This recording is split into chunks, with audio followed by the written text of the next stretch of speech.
తెలుగువారి పౌరుషం, రాజసాన్ని పుణికిపుచ్చుకున్న ఒంగోలు ఆవులు ప్రపంచవ్యాప్తంగా పాడి ఉత్పత్తిలో డంకా బజాయిస్తున్నాయి. మన సొంత సంతతి విశిష్టతను మనం తెలుసుకునే లోపే ఇక్కడి మేలుజాతి అంతా విదేశాలకు తరలిపోయింది.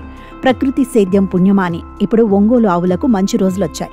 మండపేట డాక్టర్ బిఆర్ అంబేద్కర్ కోనసీమ జిల్లా మండపేటలో రైతు వేగుళ్ల మురళీకృష్ణకు చెందిన ఒంగోలు ఆవు ఒక్క రోజులోని 21.19 లీటర్ల పాలిచ్చి సరికొత్త రికార్డు సాధించినట్లు కేంద్రీయ పశు నమోదు పథకం ప్రతినిధి డి రాజేశ్వరరావు తెలిపారు.